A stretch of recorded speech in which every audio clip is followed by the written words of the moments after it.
ನಾಡಿ ಪರೀಕ್ಷೆನ ನೀವು ಕಲ್ತ್ಕೊಂಡಾಗ ಯಾವುದೇ ಥೆರಪಿನ ಎಫೆಕ್ಟಿವ್ ಆಗಿ ಪ್ರಾಕ್ಟೀಸ್ ಮಾಡಬಹುದು. ಅದು colour therapy, colour numerology, Ayurveda, homeopathy ಎಲ್ಲಾ ಕಡೆ ಪಲ್ಸ್ ಡಯಾಗ್ನೋಸಿಸ್ ಹೇಳ್ಕೊಡ್ತಾರೆ. ಯಾಕಾಗಿ ಅಂತಂದ್ರೆ ಮೂಲ ಉದ್ದೇಶ ನಿಮ್ಗೆ ಯಾವುದೋ ಒಂದು ಕೊಟ್ಟಾಗ ಏನಾಗುತ್ತೆ, ಕೆಲವ್ರಿಗೆ ವಾಸಿ ಆಗುತ್ತೆ, ಕೆಲವ್ರಿಗೆ ವಾಸಿ ಆಗಲ್ಲ. ನಾಡಿ ಪರೀಕ್ಷೆನ ಕಲಿಯೋದಕ್ಕೆ ಒಂದು ಸುವರ್ಣ ಅವಕಾಶ ಕನ್ನಡದಲ್ಲಿ ಮೊದಲ ಬಾರಿಗೆ. ಸೊ ತಮ್ಮೆಲ್ರಿಗೂ ಸ್ವಾಗತ ಈ ಒಂದು ವರ್ಕ್ಶಾಪ್ಗೆ. ಸೊ ಕೆಲವೇ ಸೀಟ್ಗಳು ಮಾತ್ರ, ನಮ್ದು ಜೂಮ್ ಲಿಮಿಟ್ ತುಂಬಾ ಕಡಿಮೆ ಇದೆ. ಸೊ ಹಾಗಾಗಿ ಯಾರೆಲ್ಲ ಇಂಟ್ರೆಸ್ಟ್ ಇದೀರೋ ನಮ್ಮ ಸೋಷಿಯಲ್ ಮೀಡಿಯಾದಲ್ಲಿ, ಟೆಲಿಗ್ರಾಮ್ ಮತ್ತೆ ವಾಟ್ಸ್ಆಪ್ ಚಾನೆಲ್ ಅಲ್ಲಿ ನಿಮ್ಗೆ ಪೇಮೆಂಟ್ ಲಿಂಕ್ ಇರುತ್ತೆ. ಅದನ್ನ ಪೇ ಮಾಡಿದ ತಕ್ಷಣ ವಿತಿನ್ 1 or 2 days ಅಲ್ಲಿ ನಮ್ಮ ವಾಟ್ಸ್ಆಪ್ ಅಂಡ್ ಟೆಲಿಗ್ರಾಮ್ ಗ್ರೂಪ್ ಇದೆ, ಅದಕ್ಕೆ ಆಡ್ ಮಾಡ್ತಾರೆ. ಸೊ ಅಲ್ಲಿ ನಾವು ಸುಮಾರು ಡಾಕ್ಯುಮೆಂಟ್ಸ್ ನೆಲ್ಲ ಶೇರ್ ಮಾಡ್ತೀವಿ ನಾಡಿ ಪರೀಕ್ಷೆ ಬಗ್ಗೆ.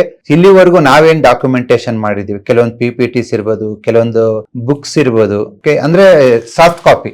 ಓಕೆ, ಈ ಸಾಫ್ಟ್ ಕಾಪಿ ಬುಕ್ಸ್ ನಾವು ನಿಮ್ಗೆ ಶೇರ್ ಮಾಡ್ತೀವಿ, ಸೊ ದಟ್ ಅದನ್ನ ಇನ್ನೂ ಡೆಪ್ತ್ ಆಗಿ ಕಲಿಬಹುದು.